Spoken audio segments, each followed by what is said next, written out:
اس کے منہ سے نکلا۔ کیا کہا؟ کیا محمود یہاں نہیں ہے؟ نہیں۔ ذرا دھیان سے دیکھو یار، فاروق دل میں ہنسا۔ دماغ تو نہیں چل گیا تمہارا؟ وہ بھی کوئی سوئی ہے کہ دھیان سے دیکھوں؟ کیا لیٹرین میں کوئی مکھی موجود ہے؟ فاروق نے اچانک پوچھا۔ دراصل وہ وقت گزارنا چاہتا تھا۔ مکھی؟ کیا مطلب؟ اس کے لہجے میں حیرت تھی۔ میرا مطلب ہے کہ کہیں وہ جادو کے زور سے مکھی تو نہیں بن گیا؟ بکواس مت کرو، نقاب پوش کے ساتھی نے غصے میں تل ملاتے ہوئے کہا۔ باہر نکل آیا اور اسے دھکا دیتے ہوئے بولا، چلو اب دیکھیں گے تم میں کتنا دم خم ہے۔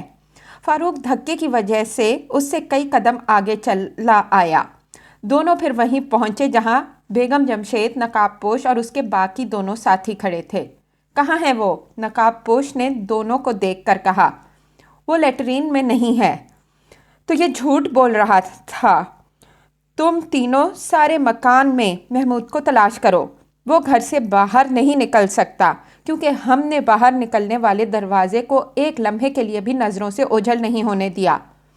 چند منٹ کے اندر اندر نقاب پوش کے ساتھی منہ لٹکائے واپس آ گئے۔ کیوں؟ کچھ پتا چلا؟ محمود کہیں نہیں ہے۔ کہیں نہیں ہے؟ یہ کیسے ہو سکتا ہے؟ وہ گھر سے باہر کیسے جا سکتا ہے؟ نقاب پوش کے لہجے میں بلا کی حیرت تھی۔ خدا جانے، ہم کیا کہہ سکتے ہیں۔ تم نے تلاشی تو اچھی طرح لی ہے نا؟ نقاب پوش نے اس کی بات پر دھیان دیے بغیر کہا۔ بالکل، ہم نے کوئی کونا نہیں چھوڑا۔ تم تینوں یہیں ٹھہرو، میں اپنا اطمینان کر لوں، پھر ان دونوں کی زندگیوں کا فیصلہ کر دیں گے۔ اس نے غصے سے ان کی طرف دیکھا اور مڑ گیا۔ فاروق دل ہی دل میں ہنسا۔ ان کے چند منٹ اور ضائع ہو رہے تھے اور یہی فاروق اور امی چاہتے تھے۔ تھوڑی دیر بعد وہ واپس آیا تو غصے سے مٹھیاں بھینچ رہا تھا۔ تم میں سے ایک بیرونی دروازے پر ٹھہرے اور ان دونوں کو کمرے میں لے چلو، اور اگر محمود آئے تو اسے فوراً میرے پاس پکڑ کے لے آنا۔ کوئی اور اندر داخل نہ ہونے کی کوشش کرے۔ اگر کوئی ایسا کرے تو اسے بغیر کسی جھجک کے گولی مار دینا۔ نقاب پوش کا ساتھی انہیں جانوروں کی طرح ہانکتا ہوا کمرے میں لے گیا۔ شیر خان، ذرا اپنا انگلیوں کسنے والا شکنجہ تو نکالو، ابھی پتہ چل جاتا ہے کہ یہ لوگ کتنے سخت جان ہیں اور کتنی دیر تک نہیں بتاتے، اس نے اپنے ایک ساتھی سے مخاطب ہو کر کہا۔ شیر خان نے جیب میں سے ایک عجیب و غریب آلہ نکالا۔ اس میں 5 انگلیوں کے خول بنے ہوئے تھے۔ مسٹر فاروق، اپنے دائیں ہاتھ کی 5 انگلیاں اس میں داخل کرو، نقاب پوش نے آلہ اپنے ہاتھ میں پکڑتے ہوئے کہا۔ نہیں نہیں، فاروق خوف زدہ لہجے میں چلایا۔ بیگم جمشید تھر تھر کانپ رہی تھیں اور ان کا رنگ فک ہو گیا تھا۔ شیر خان، چاقو نکالو، نقاب پوش گررایا۔ شیر خان نے جیب سے چاقو نکالا۔ چاقو کھلنے کی کڑکڑاہٹ سے ان کے جسم کے رونگٹے کھڑے ہو گئے، حلق سوکھ گئے، ٹانگیں تھر تھر کانپنے لگیں۔ چاقو کی نوک فاروق کی گردن پر رکھ دو۔ اگر یہ انگلیاں شکنجے میں نہ ڈالے تو نوک کو تھوڑا سا دبا دینا، اگر پھر بھی نہ ڈالے تو تھوڑا اور دبا دینا، نقاب پوش نے تحکمانہ انداز میں کہا۔ شیر خان نے چاقو فاروق کی گردن پر رکھ دیا۔ فاروق کے منہ سے ایک گھٹی گھٹی چیخ نکلی۔ بیگم جمشید سے رہا نہ گیا۔ کیوں ظلم کرتے ہو؟ تمہیں ترس نہیں آتا؟ خاموش رہو اور نظارہ دیکھو، ابھی تمہاری باری بھی آتی ہے۔ شیر خان نے چاقو کی نوک گردن میں چبو دی۔ فاروق کے منہ سے ایک دلسوز چیخ نکلی۔ دوسرے ہی لمحے وہ اپنی انگلیاں شکنجے میں داخل کر رہا تھا۔ بیگم جمشید بے بسی سے دیکھ رہی تھی۔ کیوں؟ آ گئے نا راہ راست پر، نقاب پوش نے کہا اور شکنجہ کسنے لگا۔ فاروق کے منہ سے دبی دبی سسکیاں نکلنے لگی تھیں۔ بتاؤ، پیکٹ کہاں ہے؟ محمود کدھر ہے؟ فاروق خاموش رہا۔ تکلیف کو برداشت کرنے کے لیے اس نے اپنے ہونٹ بھینچ لیے تھے۔ اس کی آنکھوں میں درد کی شدت سے آنسو جھلملانے لگے تھے، مگر وہ خاموش تھا۔ بیگم جمشید نے تاب نہ لاتے ہوئے آنکھیں بند کر لی تھیں۔ شکنجے پر دباؤ بڑھتا گیا۔ فاروق کے منہ سے سسکیاں نکلتی رہیں، مگر اس نے انہیں کچھ نہ بتایا۔ نقاب پوش نے شکنجہ اس کی انگلیوں سے نکال لیا۔ اب تم اس میں انگلیاں ڈالو، اس نے بیگم جمشید سے کہا۔ نہیں نہیں، یہ ظلم نہ کرو، اسے میری ہی انگلیوں میں رہنے دو، فاروق گڑ گڑایا۔ خاموش رہو، چلو بڑھیا، تم نے سنا نہیں؟ بیگم جمشید نے خاموشی سے انگلیاں اس شکنجے میں ڈال دیں۔ فاروق، تم اس تکلیف سے آشنا ہو، اب یہی تکلیف تمہاری امی کو پہنچائی جائے گی، ان بوڑھی انگلیوں کو۔ تم یہ نہ سمجھنا کہ میں نے تمہاری انگلیوں پر پورا شکنجہ کس دیا تھا، میں نے تو تمہیں نمونہ دکھایا تھا۔ اصل بات تو اب ہوگی۔ تم اپنی تکلیف تو برداشت کر سکتے ہو، لیکن کیا اپنی امی کی تکلیف برداشت کر لو گے؟ فاروق خاموش رہا۔ نقاب پوش نے شکنجہ کسنا شروع کیا۔ بیگم جمشید کے منہ سے سسکیاں نکلنے لگیں۔ فاروق بے چین ہو گیا۔ وہ امی کو ذرا بھی تکلیف میں نہیں دیکھ سکتا تھا، مگر اس وقت مسئلہ ان سب کی زندگی کا تھا۔ وہ خاموش رہا۔ شکنجے پر دباؤ بڑھتا رہا، یہاں تک کہ امی کے منہ سے چیخیں نکلنے لگیں۔ فاروق کے صبر کا پیمانہ لبریز ہو گیا۔ وہ چلا اٹھا، ٹھہرو، بند کرو یہ ظلم، میں تمہیں سب کچھ بتاتا ہوں۔ فاروق، بیگم جمشید چلائیں، خبردار جو تم نے منہ سے ایک لفظ بھی نکالا۔ مگر امی، میں یہ سب کچھ نہیں دیکھ سکتا، آپ کی چیخیں نہیں سن سکتا۔ تو اپنی آنکھیں بند کر لو، اپنے کانوں میں انگلیاں ٹھونس لو، بیگم جمشید نے آنسو پیتے ہوئے کہا۔ تو یہ لو۔ نقاب پوش نے شکنجے پر اور دباؤ ڈالا اور ان کے منہ سے ایک دل خراش چیخ نکلی۔ بس کرو، میں تمہیں بتاتا ہوں۔ فاروق سے برداشت نہ ہو سکا۔ نہیں، تم کچھ نہیں بتاؤ گے، امی چلائیں۔ میں کہتا ہوں شکنجہ کھول دو، میں تمہیں سب بتا دوں گا۔ نہیں، اسی حالت میں بتاؤ۔ یہ نہیں ہو سکتا، پہلے شکنجہ کھولو۔ چلو خیر، یوں ہی صحیح۔ نقاب پوش شکنجہ کھولنے لگا۔ فون کیے ہوئے تقریباً 10 منٹ گزر گئے تھے، مگر ابھی تک کوئی نہ آیا تھا۔ محمود کا ایک ایک منٹ انتہائی بے چینی سے گزر رہا تھا۔ اس نے ہمت کر کے باہر کی طرف جھانک کر دیکھا تو اسے نقاب پوش اور اس کے ساتھیوں میں سے کوئی بھی نظر نہ آیا۔ اسے بڑی حیرت ہوئی۔ وہ شیرازی صاحب کی کوٹھی سے باہر نکل آیا، پھر بھی اسے کوئی نہ نظر آیا۔ اب تو اس کی حیرت کی انتہا نہ رہی۔ وہ دیوار سے لگا اپنے دروازے کی طرف بڑھنے لگا، یہاں تک کہ وہ دروازے تک پہنچ گیا۔ اس نے دروازے پر ہاتھ رکھا، تھوڑا سا دباؤ ڈالا، اس طرح کہ کوئی آواز پیدا نہ ہو سکی۔ دروازہ اندر سے بند تھا۔ نقاب پوش کے ساتھی باہر نہیں تھے۔ اس کے دو ہی مطلب نکالے جا سکتے ہیں، یا تو وہ لوگ چلے گئے ہیں یا پھر اندر موجود ہیں۔ دوسری صورت اس کے لیے حد درجہ تشویشناک تھی، مگر وہ کچھ بھی تو نہیں کر سکتا تھا۔ وہ پھر دیوار کے ساتھ چلتا ہوا شیرازی صاحب کے دروازے تک پہنچا۔ یکایک دور کسی گاڑی کی ہیڈ لائٹس نظر آئیں اور اس کا دل بلیوں اچھلنے لگا۔ پھر اس گاڑی کی بتیاں بجھ گئیں۔ چند سیکنڈ بعد ہی ایک سایہ رینگتے ہوئے اس کے پاس پہنچ گیا۔ یہ پولیس انسپکٹر تھا۔ کیا تم محمود ہو؟ جی ہاں۔ کیا بات ہے؟ انسپکٹر نے ریوالور گھماتے ہوئے کہا۔ آپ اپنے آدمیوں سمیت میرے پیچھے آئیے، کچھ بتاؤ بھی تو۔ ابھی کچھ نہ پوچھیں، یہ تفصیل میں جانے کا وقت نہیں۔ میرا خیال ہے کہ وہ لوگ ہمارے گھر کے اندر ہیں اور خدا معلوم اندر کیا حال ہو، لہٰذا سب سے پہلے اندر والوں کو بچانے کی کوشش کریں، بات تو بعد میں بھی معلوم ہو جائے گی۔ All right. اس نے اپنے آدمیوں کو آگے بڑھنے کا اشارہ کیا اور خود بھی محمود کے پیچھے چلنے لگا۔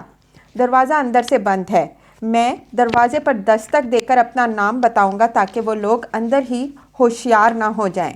محمود نے سرگوشی کی۔ محمود دروازے پر پہنچ گیا اور آہستہ سے دستک دی۔ کون ہے؟ اندر سے پوچھا گیا۔ آواز سن کر محمود کا دل دھڑکنے لگا۔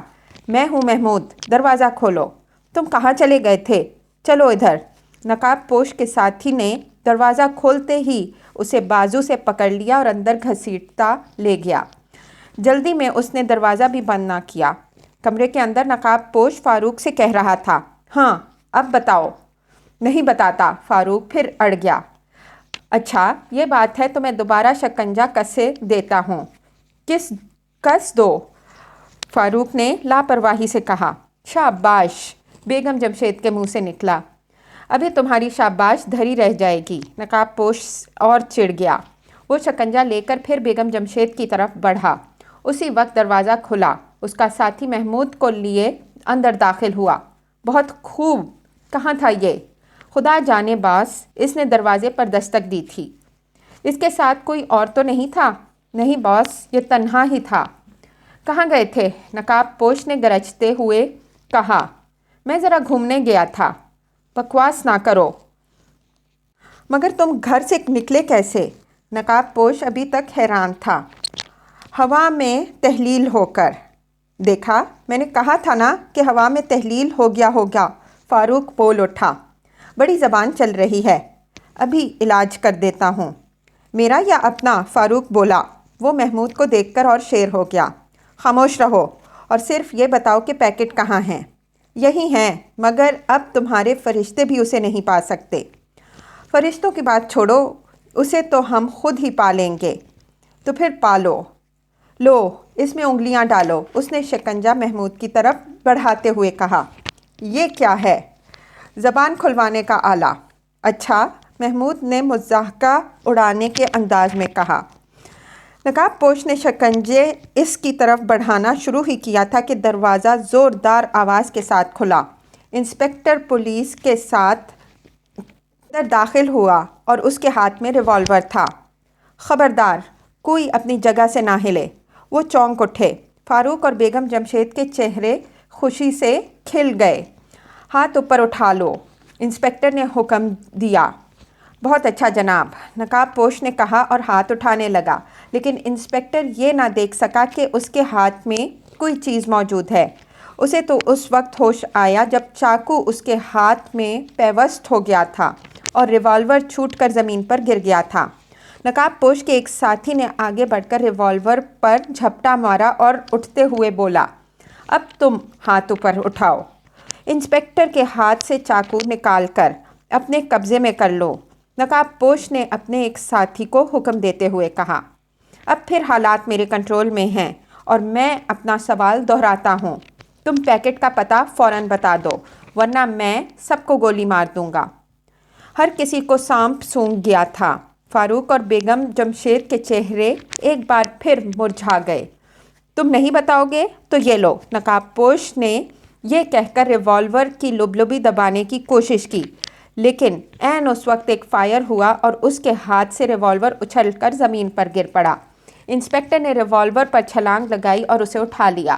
خبردار، اگر کسی نے اپنی جگہ سے حرکت کرنے کی کوشش کی، میں گولی مارنے سے دریغ نہیں کروں گا۔ دروازے کے باہر سے گرجدار آواز آئی۔ وہ سب ساکت کھڑے رہ گئے۔ انسپکٹر، اپنے آدمیوں کو حکم دو کہ وہ نقاب پوش اور اس کے ساتھیوں کے ہتھیار اپنے قبضے میں کر لیں۔ آواز پھر آئی اور پولیس انسپکٹر کے آدمیوں نے انسپکٹر کا حکم ملنے کا انتظار بھی نہ کیا، فوراً ہی 4 کانسٹیبل آگے بڑھے اور چاروں کی جیبوں سے پستول اور چاقو نکال لیے۔ انسپکٹر پولیس اپنے زخمی ہاتھ پر رومال باندھنے لگا۔ بہت خوب، پھر آواز آئی۔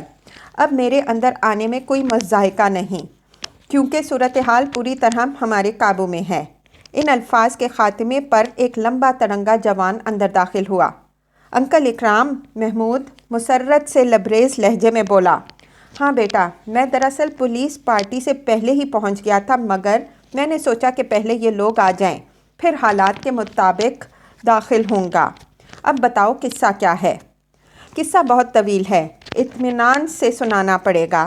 کیوں نہ ہم پہلے ان چاروں کو باندھ لیں؟ محمود نے تجویز پیش کی۔ یہ بھی ٹھیک ہے۔ کانسٹیبلوں نے نقاب پوش اور اس کے ساتھیوں کے ہاتھ پشت پر باندھنے شروع کر دیے۔ ہاتھوں کے بعد ان کے پاؤں کی باری آئی اور اب وہ چاروں بے بسی کی حالت میں زمین پر پڑے تھے۔ نقاب پوش کا چہرہ نقاب کے پیچھے تھا، پھر بھی یہ کہا جا سکتا تھا کہ وہ اس وقت ضرور غصے کے مارے پاگل ہو رہا ہوگا۔ ہاں بیٹا محمود، اب بتاؤ معاملہ کیا ہے؟ انسپکٹر، تم بھی بیٹھ جاؤ اور کانسٹیبلوں سے بھی کہو کہ بیٹھ جائیں۔ وہ سب لوگ بیٹھ گئے اور محمود نے اپنی کہانی شام کے واقعے سے شروع کی، جب انہوں نے ٹیلی فونوں پر قتل کا حکم دیتے ہوئے سنا تھا۔ وہ کیا تم ٹیلی فون کرنے والے کو پہچانتے ہو؟ انسپکٹر اکرام نے پوچھا۔ جی نہیں، کیونکہ اس نے اپنا چہرہ ہیٹ کے ذریعے کافی حد تک چھپایا ہوا تھا۔ البتہ میں یہ ضرور کہہ سکتا ہوں کہ اس کی وضاحت بالکل ان صاحب کی طرح تھی۔ محمود نے نقاب پوش کی طرف اشارہ کیا۔ اور میرا خیال ہے کہ وہ یہی تھا۔ فاروق نے بھی اپنا شک ظاہر کر دیا۔ بہت خوب، خیر اپنی کہانی جاری رکھو، انسپکٹر اکرام نے سگریٹ جلاتے ہوئے کہا۔ محمود پھر کہانی سنانے لگا۔ پیکٹ دفع کرنے کا ذکر آیا، ساتھ ہی فرزانہ کا بھی۔ اب فرزانہ کہاں ہیں؟ انسپکٹر اکرام نے ادھر ادھر دیکھتے ہوئے کہا۔ خدا جانے کہاں ہیں، جہاں وہ ہے پیکٹ بھی وہیں ہوگا، اور جہاں تک میرا خیال ہے وہ پائن باغ کے کسی درخت میں بیٹھی ہوگی۔ اوہ خدا کے بندے، تم اطمینان سے بیٹھے کہانی سنا رہے ہو، چلو پہلے چل کر اس کی خبر لینی چاہیے، نہ جانے وہ کس حال میں ہو۔ ہاں بہتر یہی ہے کہ پہلے فرزانہ کو ڈھونڈ لیں۔ چلیے پہلے پائن باغ میں چل کر دیکھتے ہیں، محمود بولا۔ انسپکٹر تم اپنے کانسٹیبلوں سمیت یہیں رہو، ان میں سے کوئی حرکت نہ کرنے پائے۔ آپ مطمئن رہیں۔ محمود، فاروق، ان کی امی اور اکرام پائن باغ میں آئے۔ محمود اور فاروق کے ہاتھوں میں ٹارچیں تھیں۔ باغ میں پہنچ کر محمود نے آواز لگائی، فرزانہ تم کہاں ہو؟ آ جاؤ، اب کوئی خطرہ نہیں رہا، محمود نے پکارتے ہوئے کہا۔ دفعتاً ایک درخت کی شاخیں ہلیں۔ میں یہاں ہوں، کیا سب معاملہ درست ہے؟ فرزانہ کی آواز سنتے ہی سب کے چہرے مسرت سے کھل اٹھے۔ ہاں بالکل، تم نیچے اتر آؤ، انسپکٹر اکرام نے مسکراتے ہوئے کہا۔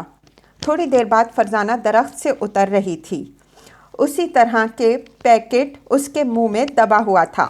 شاباش بیٹی، تم نے بہت عقل مندی سے کام لیا۔ اگر تم ایسا نہ کرتی تو یہ پیکٹ ضرور بدماشوں کے ہاتھ لگ جاتا۔ مگر بیٹی، تمہیں یہ خیال آیا کیسے؟ انکل اکرام نے اسے شاباش دیتے ہوئے کہا۔ شکریہ انکل، بات یہ ہے کہ جب محمود اور فاروق پیکٹ گڑھے میں دبا رہے تھے تو میں اسی وقت یہ سوچنے لگی تھی کہ اگر پیکٹ کی تلاش میں کچھ لوگ ادھر آ گئے تو کیا ہوگا؟ کیا وہ سختی کر کے پیکٹ کا پتہ لگانے میں کامیاب ہو جائیں گے یا نہیں؟ اور یہی سوچتے سوچتے وہ وقت آ گیا۔ امی دروازہ کھولنے گئی تو میں دیوار سے چپکی ہوئی تھی۔ چاروں بدماش اندر آتے ہی امی کو محمود اور فاروق کے کمرے کی طرف لے گئے اور میں دروازے سے باہر نکل گئی۔ بس میں نے پیکٹ گڑھے سے نکالا اور درخت پر چڑھ گئی۔ اس درخت پر میں پہلے بھی کئی مرتبہ چڑھ چکی ہوں۔ اس کی شاخوں میں چھپنے کے لیے بہت اچھی جگہ ہے۔ اگر میرے کپڑے سبز نہ ہوتے تو بھی وہ لوگ مجھے نہیں دیکھ سکتے تھے۔ جب وہ لوگ ٹارچوں سے پائن باغ میں تلاشی کر رہے تھے تو تم کہاں تھی؟ فاروق نے پوچھا۔ میں اسی درخت پر تھی۔ کیا وہ لوگ مجھے تلاش کر رہے تھے؟ نہیں، ہم نے انہیں تمہارے متعلق بتایا ہی نہیں تھا۔ اگر بتا دیتے تو پھر شاید وہ تمہیں تلاش کر لیتے۔ وہ تو یہاں پیکٹ کی تلاش میں آئے تھے۔ بھائی بہت خوب، تم نے یہ بھی بہت عقل مندی کا کام کیا کہ فرزانہ کا نام تک ان لوگوں کے سامنے نہیں لیا۔ اچھا اب چلو ذرا یہ بھی تو دیکھیں کہ یہ لوگ ہیں کون اور اس پیکٹ میں ہے کیا۔ پھر وہ اسی کمرے میں آئے۔ ہر کوئی اپنی جگہ پر موجود تھا۔ اکرام نے پیکٹ ان چاروں کے سامنے لہرایا۔ یہ ہے وہ پیکٹ جس کی تمہیں تلاش تھی۔ ان ننھے جاسوسوں نے تمہیں شکست فاش دی ہے۔ اتنی بڑی شکست شاید تم نے زندگی میں کبھی نہ کھائی ہو، اور اس بچی نے تو کمال ہی کر دیا۔ بس یوں سمجھو اس رات میں سب سے بڑا کارنامہ اسی نے انجام دیا۔ اب ذرا یہ دیکھوں کہ اس پیکٹ میں کیا ہے جس کے بغیر تمہاری جان پر بن گئی تھی۔ یہ کہہ کر انکل اکرام نے پیکٹ کھول ڈالا۔ اس میں کچھ کاغذات تھے۔ کاغذات کے سوا کچھ نہ تھا۔ وہ کاغذات کو پڑھنے لگے۔ جوں جوں وہ پڑھتے گئے ان کی آنکھیں حیرت اور خوف سے پھیلتی گئیں، یہاں تک کہ انہوں نے تمام کاغذات پڑھ لیے۔ اب ان کی پیشانی پر پسینے کی بوندیں چمکنے لگیں، حالانکہ یہ گلابی جاڑے کے دن تھے۔ اف خدایا، رحم ہی ہو گیا تیرا اس ملک پر، اس قوم پر، وہ بڑبڑائے۔ انکل آخر ان کاغذات میں کیا لکھا ہے؟ محمود نے بے چینی سے پوچھا۔ بیٹا یہ تمہارے جاننے کی باتیں نہیں ہیں اور نہ میں تمہیں بتا سکتا ہوں کیونکہ قانوناً مجھے اس کی اجازت نہیں۔ صرف اتنا کہہ سکتا ہوں کہ اگر یہ کاغذات ان کے ہاتھ لگ جاتے تو ملک کو بہت نقصان پہنچتا۔ ملک کے بعض ایسے قیمتی راز دشمن کے ہاتھ لگ جاتے کہ ہم کہیں کے نہ رہ جاتے۔ تم تینوں نے اتنا بڑا کارنامہ انجام دیا ہے جو میں بیان نہیں کر سکتا۔ ابھی تم صرف ایک بڑی خوشخبری سن لو اور وہ یہ کہ تمہارے والد صاحب اسی گروہ کے ہاتھوں مارے گئے تھے۔ تم نے اپنے والد کے قاتلوں کو گرفتار کروایا ہے۔ سب کے منہ حیرت سے کھلے رہ گئے اور بیگم جمشید کی آنکھوں میں آنسو بھر آئے۔ انہیں ان کے شوہر یاد آ گئے تھے۔ آپ فکر نہ کریں، اب انہیں پھانسی کے پھندے سے دنیا کی کوئی طاقت نہیں بچا سکتی۔ یکایک اکرام صاحب کو کچھ خیال آیا۔ انہوں نے انسپکٹر کو حکم دیا، اس شخص کا نقاب اتارو۔ انسپکٹر اکرام آگے بڑھا اور اس نے نقاب پوش کا نقاب نوچ لیا۔ محمود، فاروق، فرزانہ، بیگم جمشید اور خود انسپکٹر اکرام حیرت زدہ رہ گئے۔ ان کے منہ سے بے ساختہ نکلا، شیرازی؟ ان کے وہم و گمان میں بھی یہ بات نہ تھی کہ ان کا ہمسایہ شیرازی ان مجرموں کا سردار ہوگا۔ یہ انہوں نے کبھی نہ سوچا تھا۔ ہتھ کڑیاں لگا دو ان سب کو اور لے چلو۔ پھر انسپکٹر پولیس سے بولا، میں محمود کو ساتھ لے کر شاہد کے گھر جا کے دیکھتا ہوں کہ وہاں کیا بات ہے۔ اگر گڑبڑ ہوئی تو فون کر کے تمہیں بلا لوں گا۔ آل رائٹ سر، انسپکٹر نے سلام کیا۔ ذرا ٹھہریے، میں ان سے ایک بات پوچھتا ہوں۔ محمود کو کچھ خیال آیا۔ کن سے؟ مسٹر نقاب پوش سے۔ ضرور پوچھو بیٹا۔ تمہیں معلوم تھا کہ اس گھر میں فرزانہ بھی رہتی ہے، پھر تم نے اس کے متعلق کیوں نہ پوچھا؟ محمود نے سوال کیا۔ میں خود کیسے پوچھ سکتا تھا؟ البتہ ہم اسی کو تلاش کرتے پھر رہے تھے۔ پائیں باغ میں بھی ہم اسے ہی تلاش کر رہے تھے۔ فرزانہ کی وجہ سے ہی تو ہم یہاں سے ٹلے نہیں تھے، ورنہ پہلی مرتبہ تلاشی لینے کے بعد ہی یہاں سے چلے گئے ہوتے۔ ٹھیک ہے، اب آپ انہیں لے جائیں۔ نقاب پوش اور اس کے ساتھیوں کو جیپ میں بٹھایا گیا، پھر جیپ روانہ ہو گئی۔ محمود، تم میرے ساتھ چلو، انکل اکرام نے کہا۔ چلیے۔ محمود اور فاروق اس کے ساتھ چل دیے۔ وہاں انہیں شاہد کی لاش ہی ملی۔ انسپکٹر اکرام نے ٹیلی فون کر کے پولیس کو اطلاع دی اور واپس چل پڑے۔ دوسرے دن اخبارات نے محمود، فاروق، فرزانہ اور بیگم جمشید کی تصویریں پہلے صفحے پر شائع کیں۔ ان کی کہانی کے ساتھ ایک بار پھر انسپکٹر جمشید کی کہانی کو دہرایا گیا، جنہوں نے وطن کی خاطر جان قربان کی تھی۔